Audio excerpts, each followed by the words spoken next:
So last class we looked at residential status, and today we will start income from salaries. What I suggest is, as far as residential status is concerned, please do the problems and the theory from your material. Then you will get a grip of the entire chapter. If there is any doubt, you can come back. So we are going to the next head, which is main head of income, which is income from salary. Again, salaries from the perspective of exam is quite, you know, substantial part to be covered. But from the practical aspect, this comes very rarely for us from the professional point of view, because we are normally dealing in business income, head of business income, but yet we need to know this, because if suppose you're going to work in a company and where you're going to handle salaries, then you have to know about this. As we discussed earlier, somebody had told me what is the reason why something has to be clarified under income from salaries. The reason is there should be an employer-employee relationship. That is the most important thing. The test for some income to be classified under salary is primarily there should be an employer-employee relationship, which is where we need to just look at an example. A lecturer receiving wardenship allowance from a college hostel is income from salary. Why? Because he is part of the college, and for the being the warden of that hostel, he is getting some additional amount as allowance. But because it is coming from the college in which he is employed, there is an employer-employer relationship. Therefore, this income also will be taxed under salary only. However, if he gets an amount from the university for setting question paper for the university exam, that will be taxed under income from other sources. Why? Because between the university and him, there is no employer-employer relationship. That is what is the crux of it. So any amount that he is getting from the college where he is employed, he is getting salary. Any other income that he is going to get from them, he is going to come under salary only. Similarly, another concept that we need to know is the certain employees are entitled to a graded system of salary. Under the system, normal annual increments are given. Therefore, if you look at it, a person who comes in the job at 52,200, 5,000, 77,400, 7,500, 89,000. Why? Because this is important to understand in a problem they may ask like that, which means that suppose his basic salary is 50,200 with a non-code 2019, that is say date of joining, he shall get an annual increment of 5,000. That is this 5,000 with effect from 1/4/2020 after 1 year, and every after that till he reaches 77,400. After 77,400, he will start getting an increment of 7,500. That is the meaning of this. Now, sir, why is this important? Because in a problem, if they may give his present salary is some 77,800. Therefore, increment when it comes, they may talk about increment. You'll have to take 7,500 additional. And that means there can be an increase in between the year. Therefore, when you calculate salary for a particular year, you may have to consider two types of salary. One is a salary before increment, one is salary after increment. That's why we need to know this concept, nothing else otherwise. Now, let us look at what is included in the head salary. Because if you get these basics right, then it will be very easy. Number one, any salary due from an employer or former employer, whether paid or not to the assessee in the future. What is due? That means you are supposed to get, you have not got it. You are due for it. But you may have got it, you may not have got it. Paid or not paid. If paid, obviously, it's already received. Any sum paid or allowed to him in the previous year by or on behalf of the employer or former employer before it became due, or not due. That is advance. Suppose you are getting advance salary. Mind you, don't understand this as a loan. It's like an advance salary. For example, before the month he's, you know, uh, wanting to get some salary because he need money. He doesn't have money today. So he's saying, can you give me 2 months advance? Because he needs to meet, probably his children are going to start school. Therefore, he needs the money in advance. Therefore, he may ask for an advance. So that is not, may not be taken as a loan. But because if you assume that that amount he is not going to be paid anything later on, then it will be not taken as a loan. It will be taken as advance salary. Even that is taxable, which means suppose for the month of April and May he is receiving in March. Therefore, in March it will get taken as salary. That is why we have to know this. That means for the month of April and May, which see, mind you, our financial year is what? From April to March. Suppose for the next April and May, next year, April and May, suppose he's taking it as, as advance, then it will be taxed in the previous year when we are talking about. From April to March, it will be taxed. That is why this concept is important. All these things will be elaborated in your material also. Please read the material also. Any arrears of salary paid or allowed. Any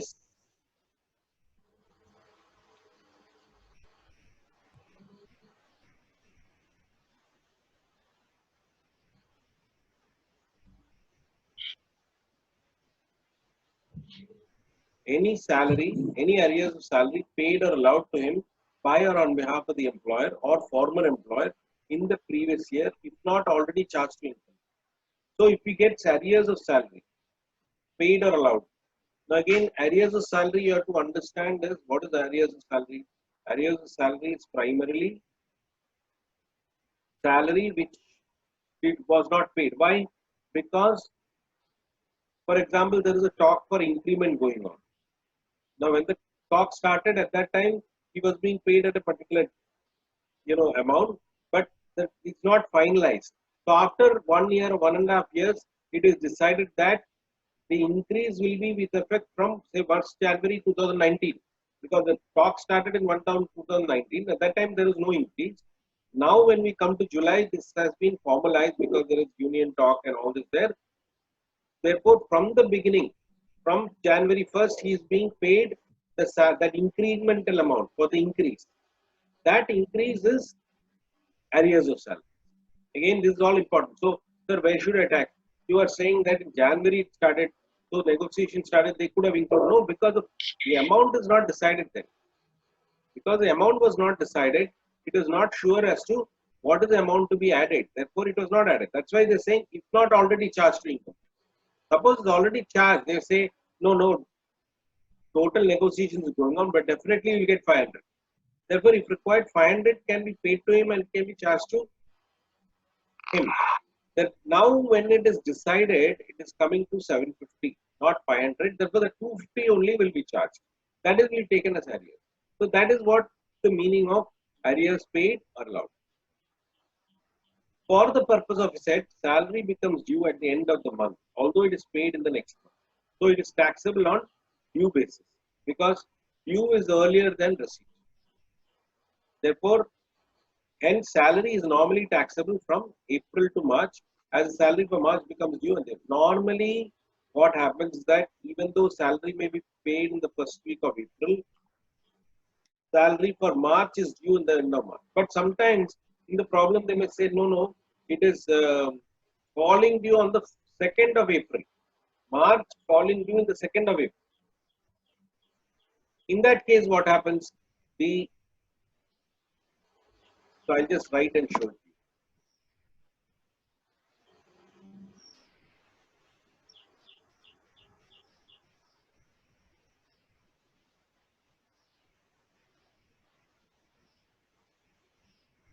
So if you look at it, I'm just writing it here. Suppose you've got your period is what? April to March.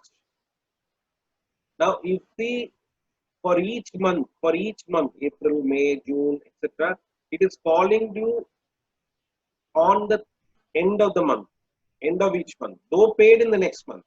So for the month of April, it is falling due in March only, even though paid in April. Therefore, you will consider from April to March for the calculation. But suppose the March is getting due, falling due, in the contract is saying no, March will fall due on April 5th next year. Similarly, previous March would have also fallen due in the next April, that is this April. Then what happens? the period will be taken as March. So we are talking of 2019 to 2020. Therefore, this March, if it is falling due in April, then you have to take for the period for financial year 2019-20. You should not take April to March. Take March to February, because this March again is falling in the next year. This March is going to next year. That is 2021. So it depends on the problem. So you have to be careful, how you take it, because there can be a change in salary. For the month of April, there can be a change in salary. For the month of March, there can be a change in salary. Therefore, there will be an impact on that. So the reason to understand this what you're saying, due basis, is very important, because normally it is taxed from April to March. This is what we are saying, April to March.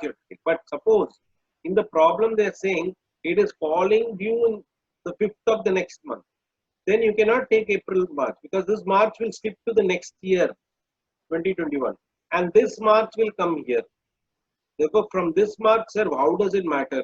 This March to February, 12 months. Here also April to March, same 12 months. No, there can be a difference, because the salary for March here may be different from the salary for March here. Therefore, your salary which you are computing for the purpose of this will be different. That is why you have to be careful. These are things, small things, but then you have to be very careful with these things, because otherwise you will end up making a mistake in the calculation. Okay. Now let me move forward a little bit.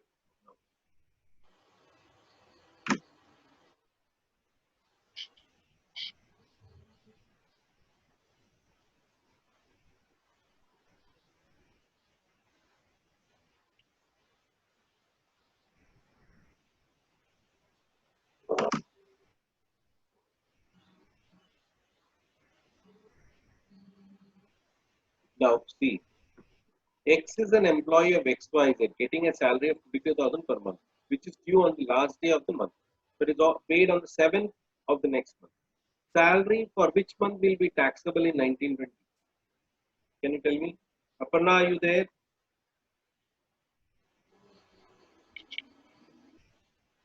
Aparna, are you there? Yes, sir. Okay. So which month it will be taxable? Which are the months that will get taxed in 1920? It is falling due on the last day of the month, but it's paid on the 7th of the next. So from which month to which month it will be taxed? Mm,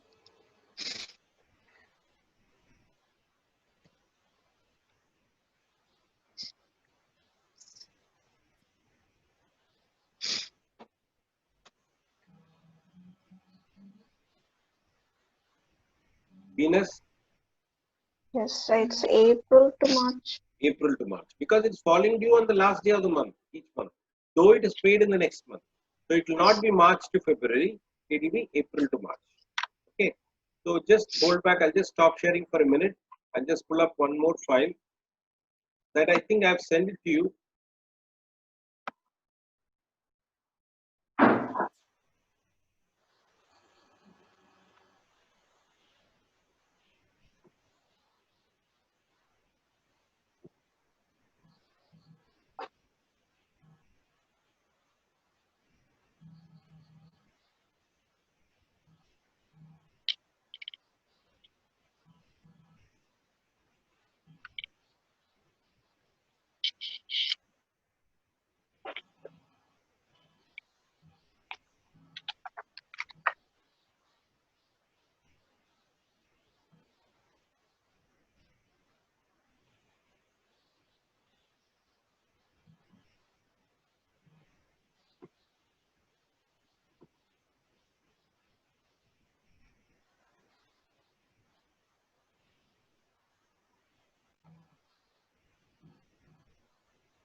See, this is the question that I yesterday sent.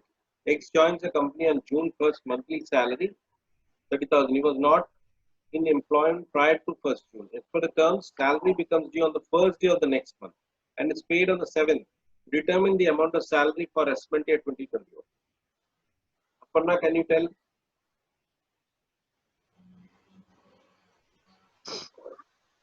Sir? Read the question. This question. Are you able to see this question? So, no, so on No. the screen, it's just your local disk. Local. Okay. The file. Yeah, yeah.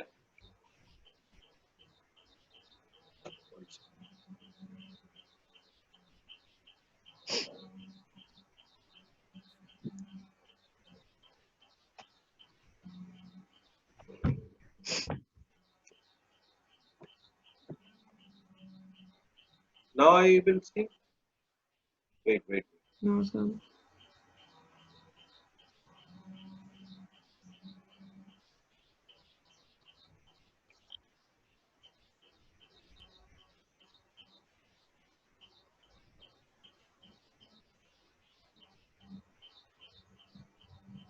Now Yes. you're able to see, no, the question. Yes, sir. Okay. So if you look at it, this is the question. X. It is there in your thing that I sent you yesterday. So X joins the company on June 1st, 2019 on a monthly salary of 30,000. He was not in employment prior to that. As per the terms of employment, salary becomes due on the first day of the next month and is paid on. So therefore, what is that? From what month to what month it will be taxable?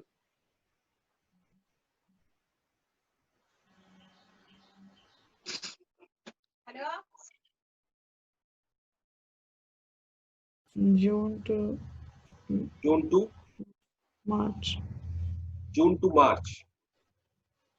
July, July to March. March.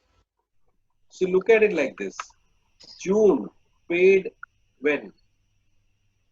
When does it fall due? First day of the next month, July. Is July within the period financial year 1920? Yes. Yes. So that will be taken. June will be taken.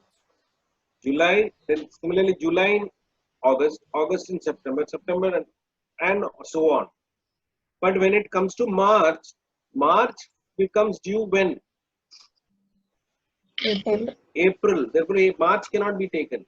Therefore, your salary will be taken from June to February only. June to February only. That is what we need to understand. So, June has fallen due in July, but it is within that financial year, right? 1920. Therefore, that will be taken. June will be taken, July, August, September, October, etc., etc. But when it comes to March, it will slip to the next year. Therefore, you cannot take because we take within that period of April to March. Therefore, March salary will slip to the next year. That is a concept that you need to understand. Okay. So let me go to the next thing, salary again. Are you able to see the salary slide now? Yes, sir. Okay.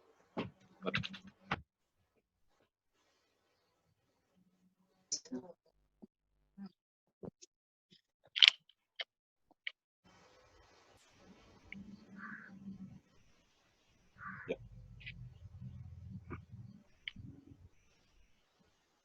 Now this is the important meaning of salary. 17.1 salary includes wages.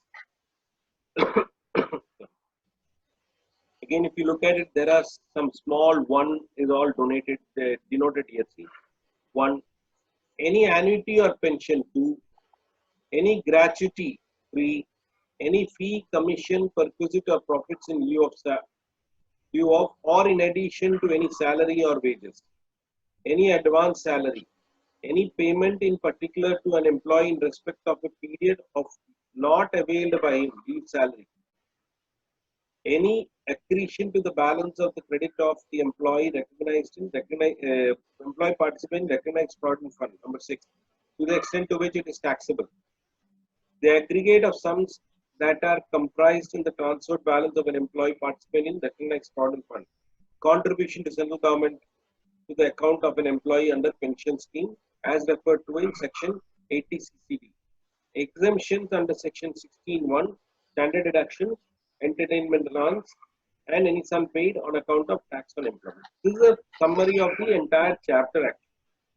So when we look at first one, we are going to look at allowances, we are going to look at pension, we are going to look at gratuity, we are going to look at perquisites, leave salary, recognized provident fund, entertainment allowance. All this we are going to look at. So therefore, the entire chapter, if you want to know, if you know this definition, you will know what are the things coming. Yes, this is a very simple word that you look at pension, allowances. There are a lot of items that are coming under allowance. Similarly, perquisites, it's a large part in itself. So today, what I've sent the material to you yesterday is up to this. Perquisites I have not sent. I will be sending that because altogether I didn't want to send it. So let us move forward. Don't worry about it. Let us look at what is the first one. Annuity first.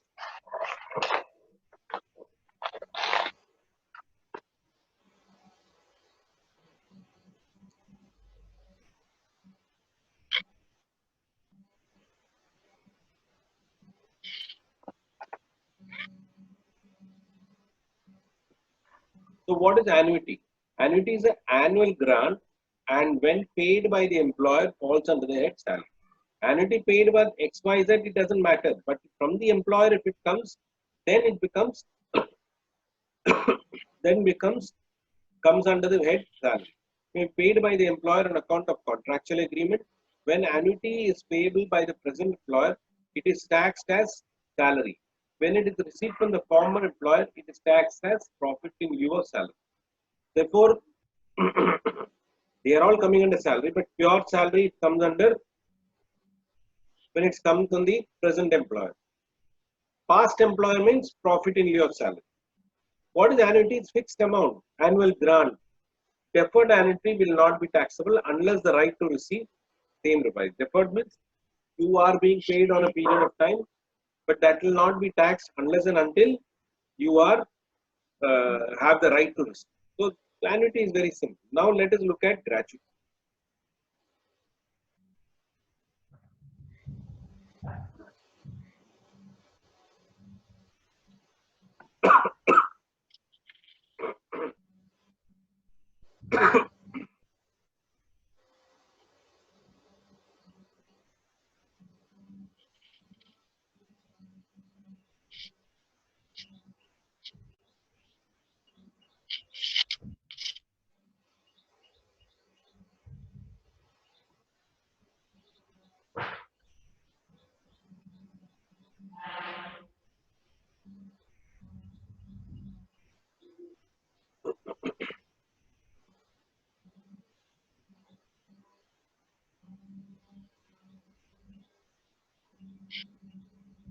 So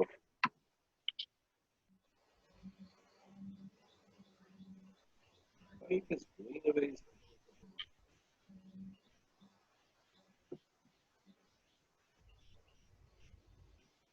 so what I just want to tell you is that gratuity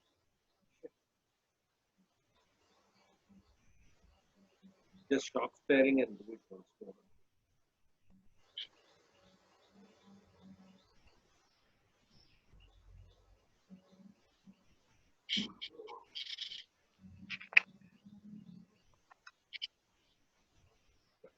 So now gratuity, try to understand gratuity. Death cum retirement gratuity is a payment made by the employer to the employee in appreciation of his past services rendered by an employee. Okay. So what gratuity is? What gratuitous payment? Gratuity, that gratuitous means if you look at it, I'm very happy with you, that's why I'm paying you. So this is a payment made by the employer to the employee at the end, either at the time of death, because if it's dying, then it's paid, or at the time of retirement. Now, when the employee, gratuity can be received by whom? By the employee himself at the time of retirement or at the time of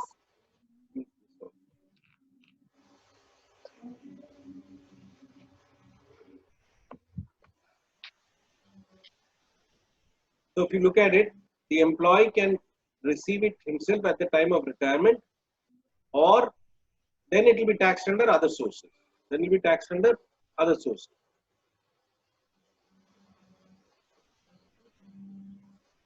So if it is received by him directly at the time of the retirement, it will be taxed under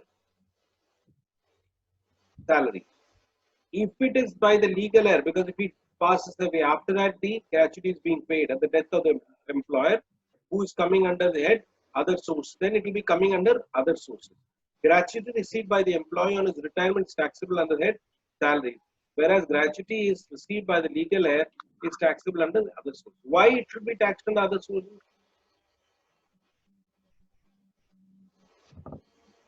Because it's not the legal as salary. It is not the legal heir salary.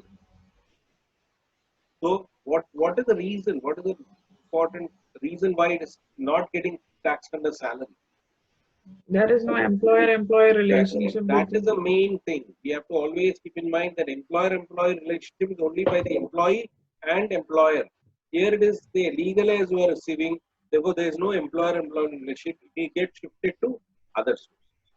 Now, mind you, in your mind, you have to be very clear that gratuity is taxable. That's how you have to look at it. It's taxable. It's taxable. Under salary, gratuity is taxable. What is exempt is coming under section 10.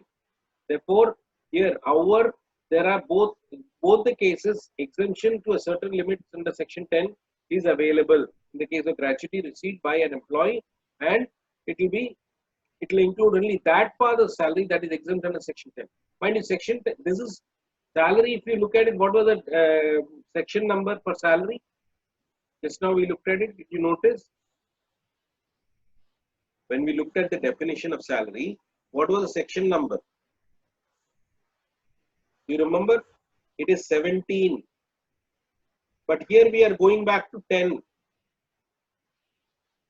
So therefore, the exemptions for gratuity, though gratuity is coming, it's taxable under this. For exemption, we have to go to section 10.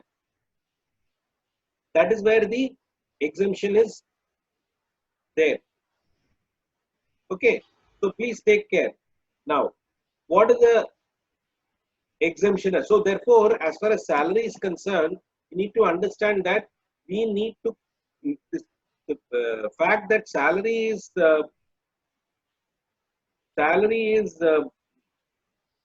gratuity is taxable or not? Yes, taxable under salary. There is no doubt about it. What is exempt? What is exempt is what we are going to look at. That is what in a chart form we look at it once. Here. Wait once. Let me remove this thing.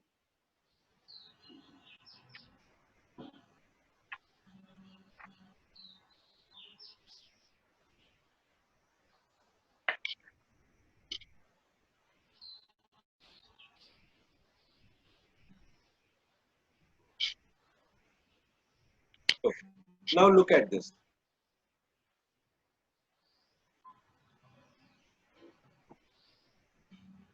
Gratuity, you have to understand what type of employee is. Government employee, fully exempt. Employee covered under the Payment of Gratuity Act, what are the exemption? We are not talking of the gratuity, how much calculation. That is the amount paid, that is gratuity. It's taxable. Exemption, how to calculate, if that employee is covered under Payment of Gratuity Act, one category, other employees. As far as government is concerned, whatever they get, it is exempt. But when it comes to employees covered under the Payment of Gratuity Act and other employees, there are certain. So look at it like this. Just see.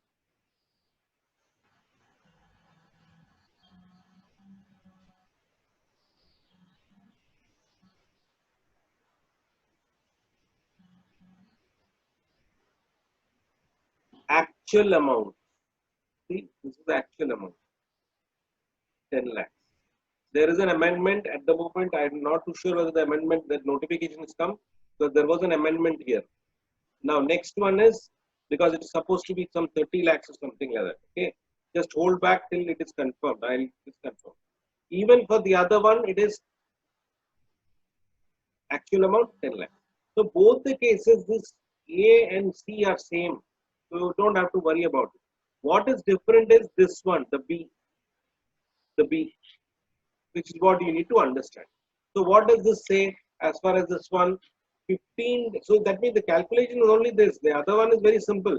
Actual amount received anyway, it may be given in the problem. I don't think it's a problem. It's difficulty there. What you need to understand is 15 days salary for every completed of service or part thereof over 6 months. That means if he has worked for 38 years and 9 months, then you have to take it as 39 years. If he has worked for 36 years and 3 months, you have to take it as 35 years. Now, how do I calculate 15 days salary? And when you divide it, you have to divide it by 26. We'll look at these notes into what is the salary. Therefore, he's saying salary. So, what is the salary? We'll have to look at it, meaning of salary. So, salary into completed year of service. If you take 38 9 months, then you have to take 39. That will be the value of this value. If it is this you are taking, that will be 35 years. But again, all these are calculations. See, this part is calculation. This part is anyway calculation. Main thing is this salary. What is that salary that is coming here? That is what you need to learn. So even here, first one, third one is very simple. First one, third one, same. Only in between part we are looking at. There also I am just breaking it up. 15 days divided by 26 and 35. This is also very simple. So what you need to know is what is the meaning of salary. Everywhere in this chapter is going to come there. What is the meaning of salary? Now let us look at the other employees. Half month's salary for average salary. Half month. Therefore, half into average salary for every completed year of service, which means when you have 38 and 9, it will not be 39, it will be 38. When it is 36 and 3, anyway it is 35.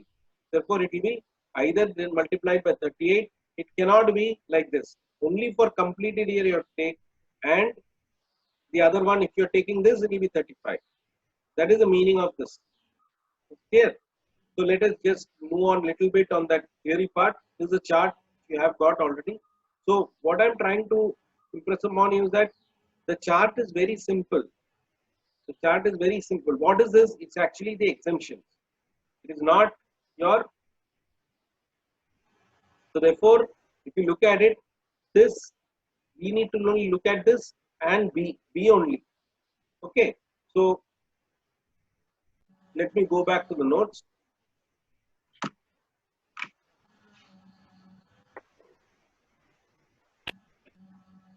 Because you will be when I break, there's about 4 minutes left. When we break, at that time you do the problem. That problem number I'll tell you. So whatever we have discussed is what is being given here. But we need to look at these parts. So here it is 20 lakhs. I don't know. I will just check and tell you what is the value for that. No, this is 20 lakhs. I will tell you the confirmed figure. What is the amount? Because it is increased for the purpose of completing calculating the completed year of service. 6 months shall be taken as completed year. Period of less than 6 months will be ignored. This is for the middle part. That is the payment people who are covered under Gratuity Act. This is what we are looking. Government Payment of Gratuity Act. The second one, in between one.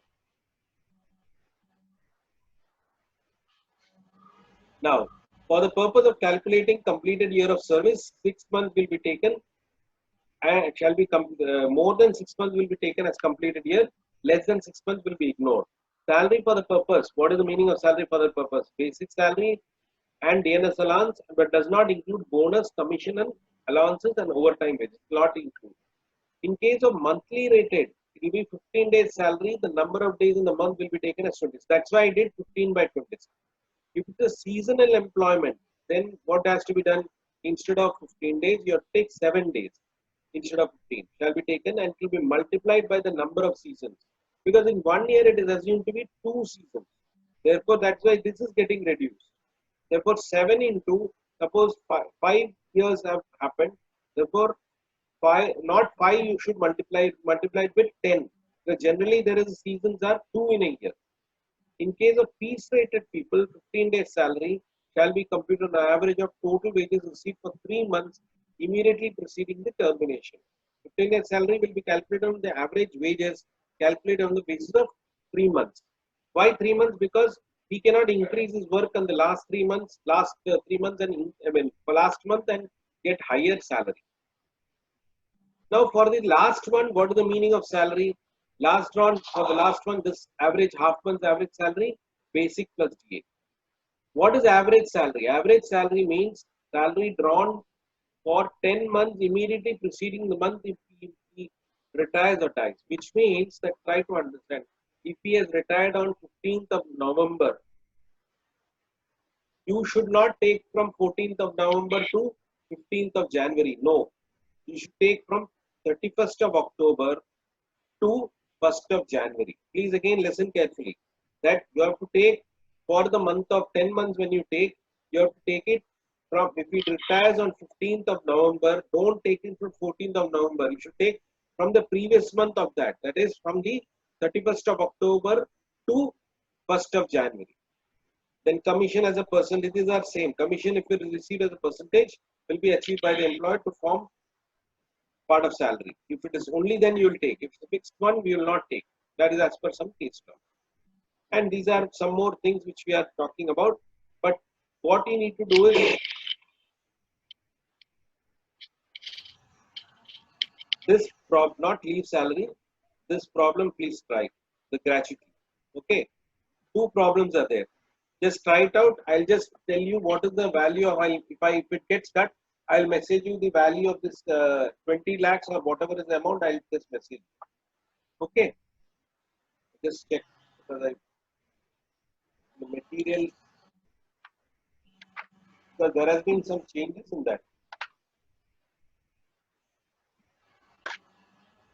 Get disconnected, start doing these two problems, this one and this one, that is 41 to P1, 41. Okay, so we have done the problem on gratuity. Now let us look at some more notes which are more relevant for gratuity, then we'll come to pension. Where an employee is covered under category C, that means category C is other employees, received gratuity in any earlier year and has claimed the exemption under section 10 in respect of gratuity received earlier, he will still be entitled to this exemption, but the limit of 20 lakhs shall be reduced by the amount of exemption availed in earlier years. Which means that if he has already claimed once gratuity, next time when you calculate again gratuity with the second employer, whatever you have claimed as gratuity benefit in the earlier, the exemption that you have claimed in the earlier from the earlier employer, that will be reduced in the second calculation of, at that time you cannot take again 20 lakhs. You have to take 20 lakhs minus the exemption that you have claimed earlier. That is the meaning of it. Second one, if gratuity is received in the same year from more than one employer, limit of 20 lakhs will apply in aggregate from the gratuity from one or more. Again, try to understand the logic is the 20 lakhs is the lifetime benefit. Cannot be for each time you get gratuity, you will not get. It's more of a lifetime benefit. Number three, when an assessee who retires and earns gratuity from his employer and the same employer offers him a job under a fresh agreement which provides for payment of gratuity, gratuity paid at the time of retirement under the earlier agreement is entitled to exemption even if he is re-employed by the same employer. So nobody can say that no, you have been employed with employer A, now you retire and again he re-employs you, therefore there is no change in employment, you will not get gratuity or get the benefit of gratuity. Gratuity you will get, but the exemption you will not get, cannot be told like that. He cannot be asked to, that means he will not lose the benefit of entitlement of exemption, even though he is re-employed under a new contract with the same employer, under a fresh agreement. That's what I'm saying, fresh agreement. So please understand, these are all situations in the exam. They may ask something like this, which may be a clause in there saying that, you know, he has been re-employed and things like that. Therefore, don't get confused. Even then, you will be able to claim. Don't apply. One more thing, very important thing. Income tax, don't apply common sense. Income tax, the law what prevails, not your common sense. Here, when you look at commonsensical waiver, there is no change. He's trying to, you know, again get re-employed. So where is the retirement? No, that is a separate thing. Logic doesn't work in income tax. Okay, just take care. The law what is told is what is. Now let us look at pension. Again, pension is another concept that we need to understand. What is pension? It's the periodical payment after the death or retirement of the employer. Pension normally paid as a periodical payment on a monthly basis, but certain employers allow the pension to be fully or partly commuted. In lieu of pension, a lump sum amount is to be paid to them. So first thing you have to understand what is pension. Pension means if you're working in an organization, especially government organization, even after you suppose you are getting 1 lakh rupees as salary, after retirement you may not get 1 lakh, but you may get 40,000 as pension. Now, what is it? It's like a social measure, nothing else. It is like a, because you have worked for so long, you will get the lifelong, you will get pension. That is how they work. It is private entities won't pay. It is only for government and state government and other, organizing like banks. They may be paying like that. Companies, some companies are there, they pay, no doubt. But, normally it doesn't happen. Now, suppose you imagine that a person has retired at the age of 60 or something, and he's going to get the pension till he survives. After his death, maybe his wife or somebody who is the legal heir will get it, the pension, continue to get it. But the problem is he's going to get in piecemeal only. Now he's a man who has got to get his daughter married, or he has to construct a house. Can he do all these things by getting periodical payments? Can he wait till I get 75, accumulate all this, save it, then do all these expenditures? It is not possible. Therefore, what is allowed is certain amount of your pension can be commuted. What is commuted? Simple word. In lieu of pension, a lump sum amount is paid. That means suppose he is getting, as I told you, 40,000, 40,000, 40,000. Out of that, he has to save and accumulate and all that. By the after that, if he has to construct the house, it will never happen. It will never happen. Therefore, what is told is that instead of getting 40,000, I will give you now a lump sum of say 10 lakhs or 15 lakhs. But once that is total of the pension, it's say 1/3 is commuted, half is commuted. Once half is commuted, then what happens after the commutation? That means he is getting a lump sum amount of 15,000. Once it is commuted, then will he get 40,000?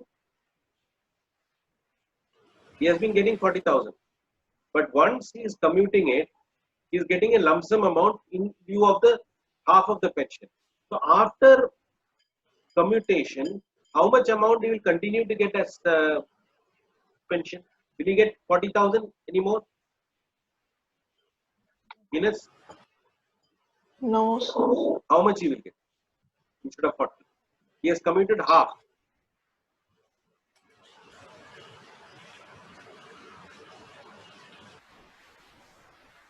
He has commuted half of the pension. That means he has got, instead of the half of the pension, he has got lump sum amount. So after commutation, how much will he get?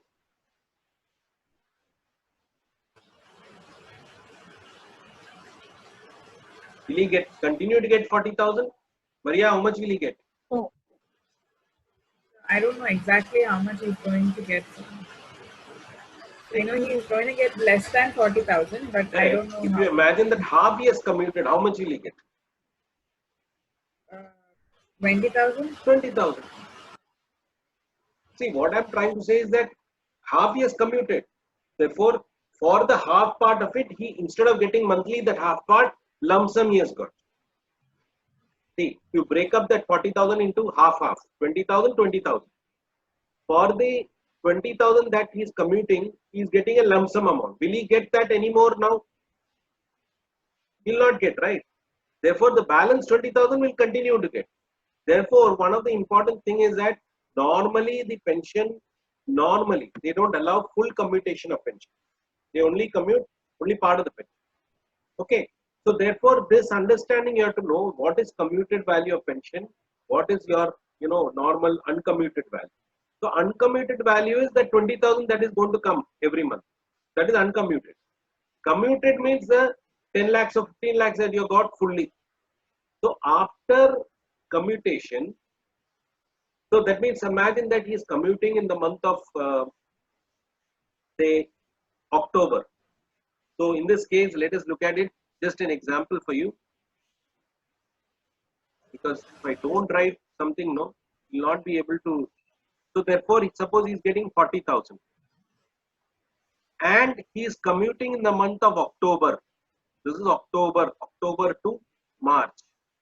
This is April to September. Therefore, for the month of April to September, 40,000 into 6 he will get pension. After that, he has already commuted. Therefore, 20,000 into 6 he will get. So this is what is the uncommuted value of pension. He is not commuted. Therefore, this he will get anyway every month. This 20,000 this period, this 40,000 years. After this, what has happened? He has commuted it. Therefore, it is coming down. 20,000 because he has commuted half, assuming that he has commuted half. Therefore, his uncommuted value of pension is 40,000. This is 2,40,000 plus 1,20,000. Total is equal to 3,60,000. This is uncommuted value.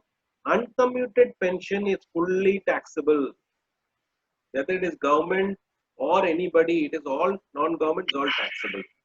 Therefore, the issue comes only for commuted value of pension. Only for commuted value of pension. Therefore, let us look at, therefore, the issue is, as far as commuted value of pension is there is some exemption. Because obviously, he is getting it lump sum, right? A huge amount of tax. Therefore, let us look at what is the amount of taxability for uncommuted value of pension. Commuted value of pension, very simple, no problem. For the uncommuted value is what we need to understand. So let us look at uncommuted value. There again, we are going to go to the chart. Once.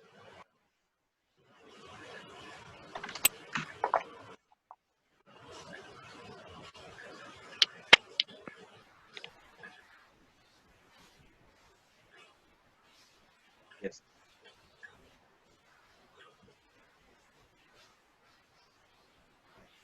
We look at it. Types of pension, uncommuted, which is what just now. It is fully taxable in the hands of all employees. Commuted value, which is that 15 lakhs that has been commuted. That's the amount received. Government employees, commuted amount is fully exempt. If the government employee is commuted, the entire 15 lakhs is exempt. Uncommuted, is there an issue? It is taxable. There is no problem. It is taxable. Right? Therefore, we are more worried about this. For others, if they are already receiving gratuity, 1/2 the commuted value of full pension is taxable. If they are already receiving. If they are not receiving gratuity, sorry, if they are receiving gratuity, 1/3 of the commuted value of pension is exempt. Is exempt. This is the exemption part. Whereas for this, they are not receiving, only half is what is exempt. For example, in this case, let us look at it.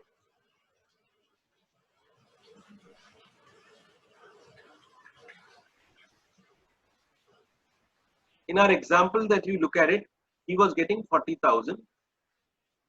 Out of that, 20,000 he has commuted and he got 15 lakhs. This is the total value that he has got. Now, what they are talking, if suppose he is already getting gratuity, then how you have to do? 15 lakhs is the amount that he has got for how much of the pension that he has commuted? How much he has commuted? He has commuted how much value? How much part of the pension he has commuted? Full value of the full commission he has, full pension he has commuted, or how much part of the pension? Half. Therefore, if suppose had he commuted the entire pension, how much he would have got? 30 lakhs. Into 2 by 1. Suppose he had commuted the entire 40 lakhs. Instead of 15 lakhs, how much he would have got? 15 into 2? 30 lakhs. 30 lakhs. 30 lakhs. Now the exemption is divided by, in this case, 1/3. So basically this amount, this one is the commuted value of full pension. This part is commuted value of full pension. Now if he is not receiving gratuity, instead of 1/3, it will be 1/2. This is what they are saying. So if you look at it, what is the amount? Suppose in this case,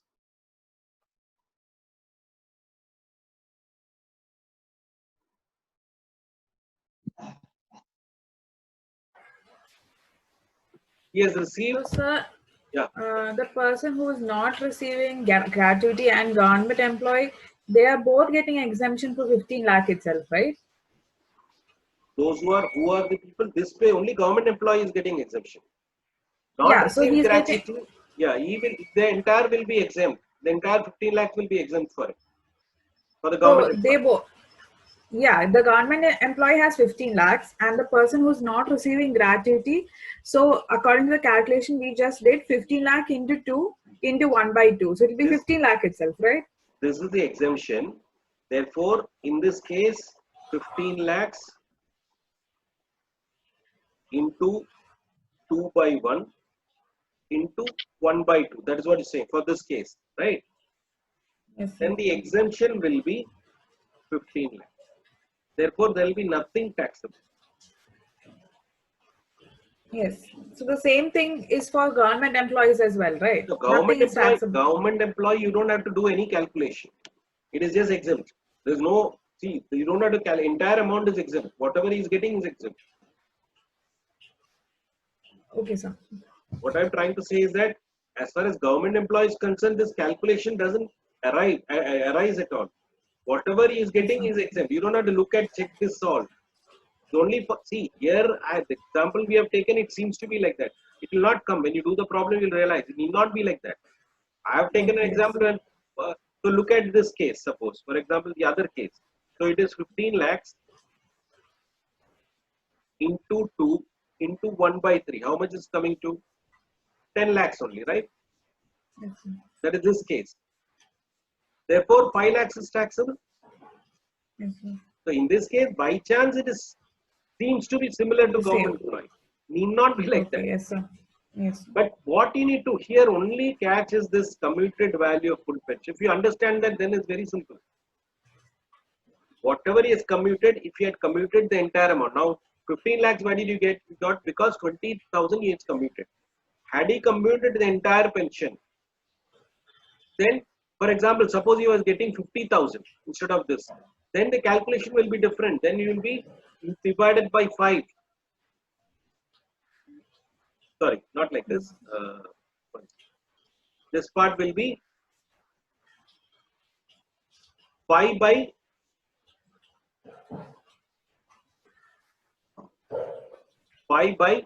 2. This part, because 15 lakhs he has gained for 20,000. Therefore, for 50,000, if he entirely commutes, then the calculation will be 5/2. It will change. Why 5/2? Again, I am telling you.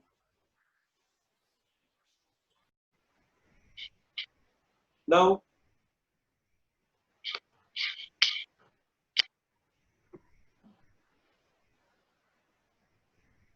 when you look at leave salary, I just, because the problem relating to that, we can do it at home, and so that next class we can discuss. Let me go ahead with the theory as far as leave salary is concerned.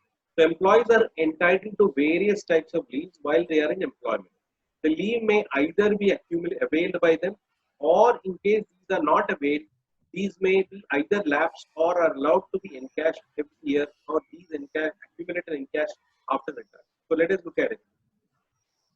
Now you don't realize all this, but when you are in employment, you will see that you have certain leaves accruing to you on a monthly or yearly basis. That means every month you complete, you will have one casual leave, one sick leave, and this leave, that leave gets accumulated. Now, suppose you are very hardworking, you don't take leave. Generally, that's what is happening in our profession. People are not able to take leave because of the pressures, right? So all this leave gets accumulated, and if you don't take leave, then what happens? There are certain policies for the government to tell you that you can accumulate up to so many days. Beyond that, if you don't take the leave, it will get lapsed. It will get lapsed. That means it will become zero. Therefore, you cannot accumulate more. Why it is done? Purely for the reason that if people keep accumulating and at the time of retirement they take the leave,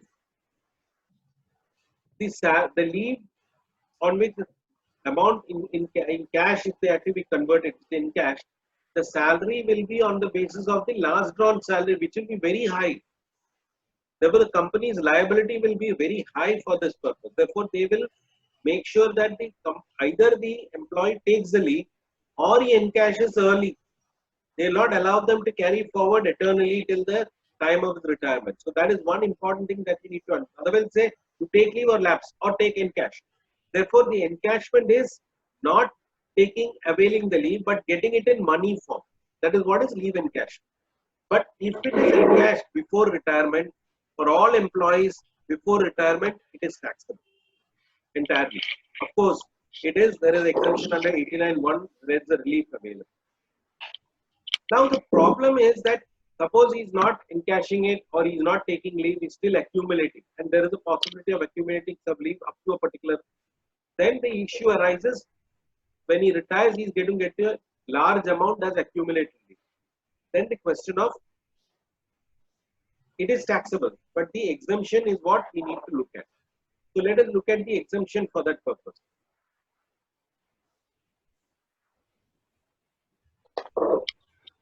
Leave salary. Types before retirement, if he is taking it, he is encashing it. See, if you take on leave, then there is no issue of monetary issues there. You are taking leave, you are getting the comfort. That's in kind you are getting the comfort. But if you are making it in money form, then only the taxability issue comes.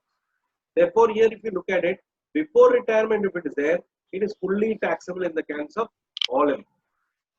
On retirement, at the time of retirement, government employees, if they get the money lump sum amount, encashed into that leave is encashed into money, it is fully exempt. Other employees, other than government, what is the thing that needs to be checked? Minimum of this thing is exempt. Is it taxable? Yes, it is taxable.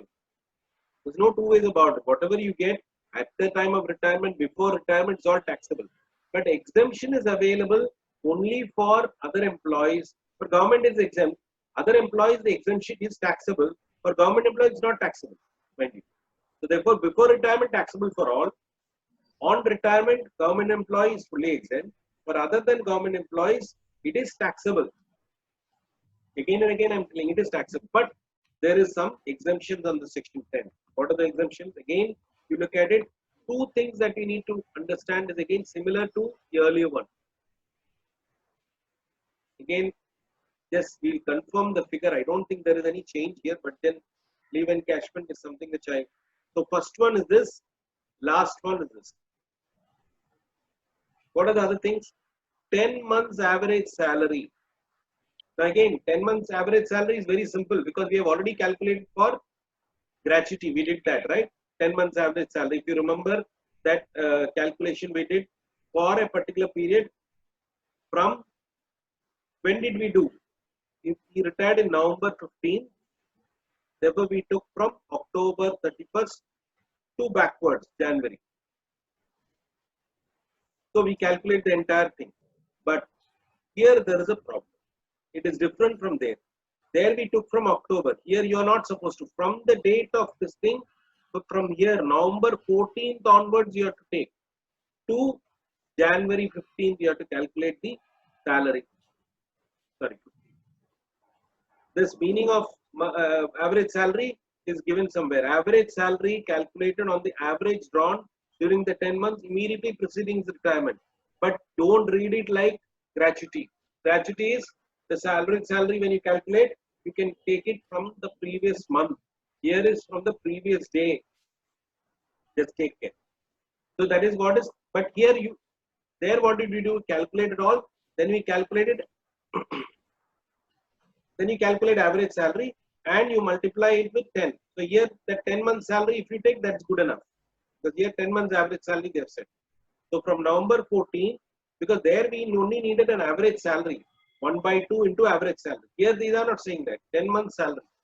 10 months how did you do? November to January 15, total amount you have to be taken. Next one is cash equivalent of unavailed leave on the basis of maximum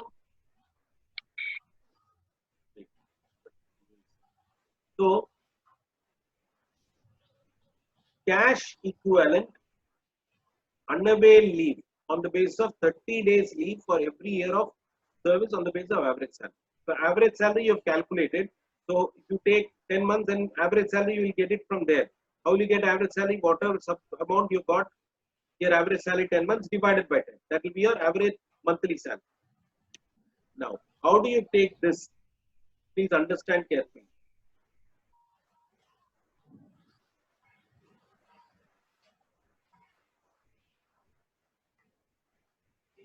See, try to understand here. I just repeat it once more. Here, 10 months salary. Therefore, average salary you have to calculate. How will you do that for 10 months from January 15th to November 14th? If he has retired on November 15th. So you are already getting 10 months. How do you calculate average of that? So here, average salary into 10 months is this period only. So you have to take the entire value. But here when you take average salary, you have to do the total amount divided by 10. You will get average salary. Keep it there aside. Keep it there. There's some more thing you need to understand here. What is the other thing that you need to understand? Let us look at what you need to understand.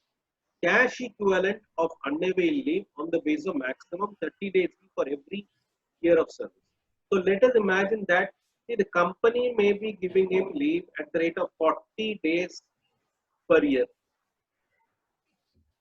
That's the way it is granting him leave. Therefore, based on that, suppose he is getting 900 days leave total. He's got 900 days leave. Or rather, let us look at it. I'll just change it a little bit. Suppose he has worked for 30 years. 30 years. Therefore, how much leave he can get in this 30 years? He is getting 40 days per year. 40 days per year leave he is getting.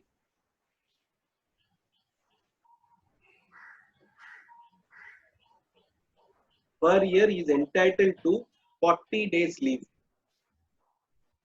He has worked for 30 years. How much leave is entitled to in the total period of 30 years? 1,200. 1,000. He has availed leave. He has taken leave of say 700 days. So 700. So how much is unavailed for him? 500. And on the basis of whatever salary they have calculated, they are saying last drawn salary, they will calculate the total amount of leave encashment that he is entitled to, which will be paid to him. That's how he will be paid. Actual amount received will be calculated based on this. The company has a policy of calculating 40 days leave for every year. 30 years he has worked, total entitlement 1,200. He has taken 700. Here what they're saying is no. That way you cannot take. They are saying instead of 40 days, only take 30 days. So 30 into 30 is entitled to only 900 days and 700 he has taken. Therefore, balance left is only 200. On 200, you calculate the cash equivalent. That will be this amount. On the basis of how? Average salary for every year of service. Therefore, you have to calculate 20 years, 200 days only. So, cash equivalent of unavailed leave on the max of this thing. That is how you have to calculate. So, average on the basis of average salary. So, that is how they are saying. Here I have calculated in days. You can take it in months. Therefore, average salary based. The problem also it will be based on months. So, then it will be easy to calculate. If it is days, then you have to convert it into days. Average salary you have to convert it into days per day. But here, the way I have this to explain you have done. This is what is cash equivalent of unavailed leave here on the basis of maximum 30 days leave for every year of actual service on the date of average. This is what you need to understand. This is, if you understand this, then it'll be easy. So what I'm saying is that relating to this, you can even read your material from the study material or whatever and just understand it or do a problem, then you try our problem. Then it'll be okay. Some examples there, you can see that. I'm not too sure how it is because I don't look at the material much. I believe it is supposed to be much better today. Okay, so let me go back to our notes.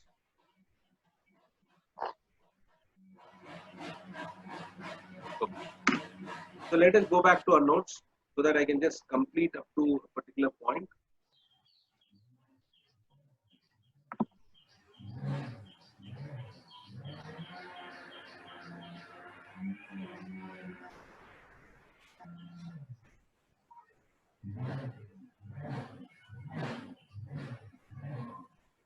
Whatever I explained is what is given here. So I am not going to again go through this. It just confuse you. Now, salary for this purpose is basic, DA to the extent of employment provide, and commission based on fixed percentage. That is the meaning of salary. Average salary is calculated on average salary down during the 10 months immediately preceding the retirement. If he retires on 15th of November, average salary can be taken for salary received from 15 January 19 to November 19. This is exactly what I was saying. So it is different from your gratuity. Gratuity you have to take from the previous month. So here it is different, and that is what refer chart we have seen. Now let us look at this. Compensation 1010C is very simple. On voluntary retirement, certain subject to certain conditions. If somebody gets voluntary retirement scheme under voluntary system, some lump sum amount. What is voluntary retirement? That means his retirement due in 60 at the age of 60, but now they have brought in an offer where if you want you can take retirement. They are going to give you retirement now itself.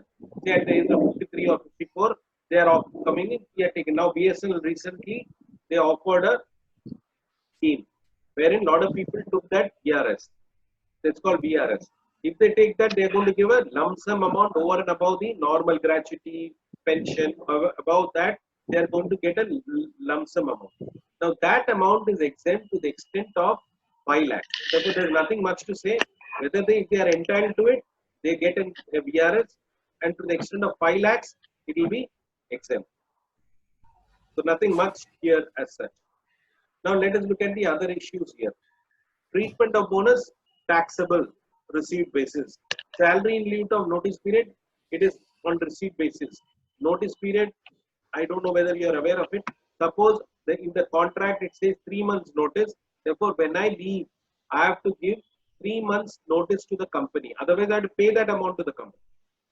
Similarly, the company is relieving me and they have to give me 3 months notice. But if they don't give me 3 months notice, which means that I have to leave immediately, then they will pay me 3 months salary. That salary is called salary in lieu of notice period, and it is taxable on receipt.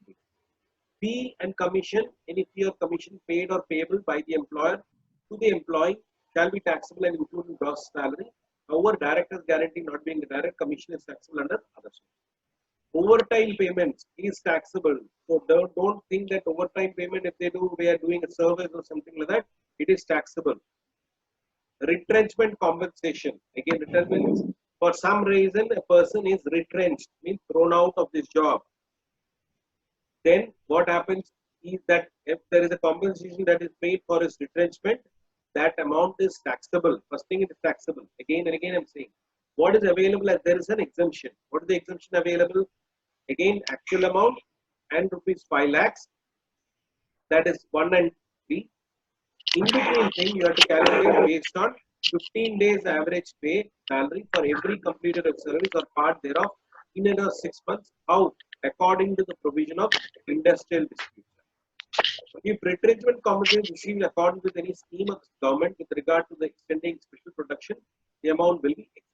So this is what we have almost done the first part what I intended to do. Therefore, you've got 2 problems to do, 2 or 3 problems.